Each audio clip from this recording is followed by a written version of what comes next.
ከአማራ ሚዲያ ኮርፖሬሽን ዜና መጽሔት ጋር ስላላችሁ እጅግ አድርገን እናመሰግናለን ተመልካቾች። ዜና መጽሔታችን አሁን ይቀጥላል። ለተፈጥሮ ሀብት ልማት ስራ ትኩረት በመስጠት የአየር ንብረት ለውጥና የአፈር መሸርሸርን ለመከላከል እየሰራ መሆኑን የሰሜን ጎንደር ዞን ግብርና መምሪያ ገልጿል። መምሪያው ለዘንድሮው የአረንጓዴ አሻራ መርሃ ግብር ከ43 ሚሊዮን በላይ ችግኞችን ለተከላ አዘጋጅቻለሁ ብሏል። ለአድኖ ማርቆስ ዘገባ ቴዎድሮስ ደሴ።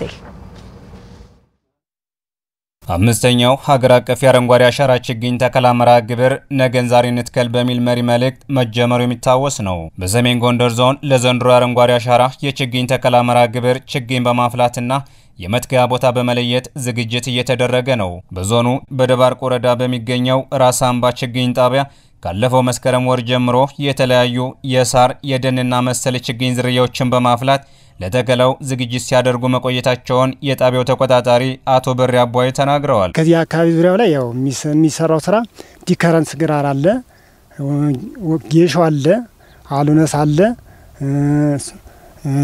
አፕልም አለ፣ ቲማቲም አለ፣ ኮሶ አለ።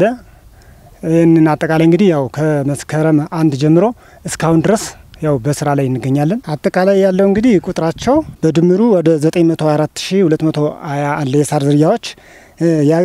የደን ዛፎች ደግሞ በድምሩ ወደ 490690 አለ።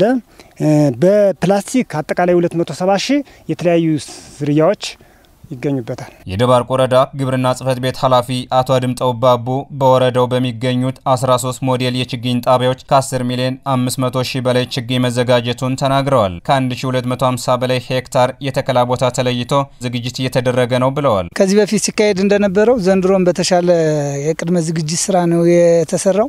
ያሉን ወደ 13 ሞዴል ችግኝ ጣቢያዎች አሉ። እነዚህ ችግኝ ጣቢያዎች ላይ ሰፋፊ ችግኞች ለምተዋል። እዚህ አካባቢ የምታዩት በብዛት የለማበት ሳርና የዲከረንስ ነው። 10 ሚሊዮን 573 ሺህ አካባቢ ነው ችግኝ የፈላ። ምናልባት የፈላ ችግኝ ደግሞ የት ይተከላል ተብሎ የቅድመ ዝግጅት ስራ የተሰራበት ሁኔታ አለ። 4 ሚሊዮን አካባቢ ችግኝ ጉድጓድ ተቆፍሯል። የሚተከሉትም አሁን የደን አሉ፣ አትክልትና ፍራፍሬ የሚተከሉ ችግኞች አሉን፣ የሳር ቁርጥራጮች አሉ። ማህበረሰቡ ችግኝ ተከላን ባህል አድርጎታን ያሉት የሰሜን ጎንደር ዞን ግብርና መምሪያ ኃላፊ አቶ ጌታቸው አዳነ ለዘንድሮው የአረንጓዴ አሻራ መርሃ ግብር በዞኑ ከ43 ሚሊዮን በላይ ችግኝ ማፍላት መቻሉን አብራርተዋል።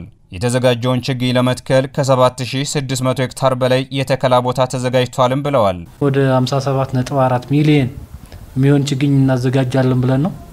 ከዚህ ውስጥ 43.3 የቅዳችን 75% የሚሆነውን አዘጋጅተናል። ወደ 7615 ሄክታር የሚሆን የተከላ ቦታ ለይተናል። 46 ቀበሌዎች አሉ።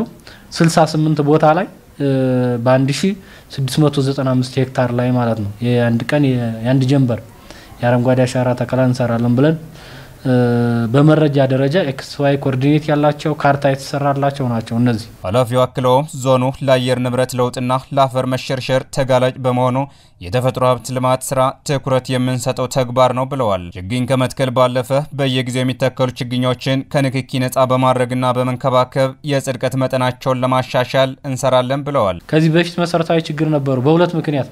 አንደኛ የተከልነውን ባለመንከባከብ፣ ሁለተኛ ከንክኪ ነጻ የማድረግ ችግሮች ነበሩብን። ከሱ ችግር ለመውጣት በዚህ አመት የተሻለ ስራ ሰርተናል። በሁሉም ወረዳዎች ከቅዳችን አንፃር ዝቅተኛ ነው 28% ነው። ግን ጅምሩ የተሻለ ጅምር እንዲኖረው ትሬንድ እንዲኖረን የማድረግ ስራ ሰርተናል። ሁለተኛ ህዝቡን ያሳተፈ ከንክኪ ነጻ የሚሆኑ ቦታዎች እንዲለዩ የተከላ ቦታ ለማድረግ ጥረት ስላደረግን ከዚህ አንፃር የባለፈው የተሻለ ደረጃ ነው ያለው። ከባለፈው በተሻለ መልክ ደግሞ በዚህ አመት የለየናቸው የተሻለ የጽድቀት መመዘኛ ይኖራቸዋል ብለን እናስባለን። ማህበረሰቡ የሚተከሉ ችግኞችን ፋይዳ በውል ተገንዝቦ በቀጣይ በሚከናወኑ የአረንጓዴ አሻራ ችግኝ ተከላ በንቃት እንዲሳተፉ አቶ ጌታቸው ጥሪ አቅርበዋል።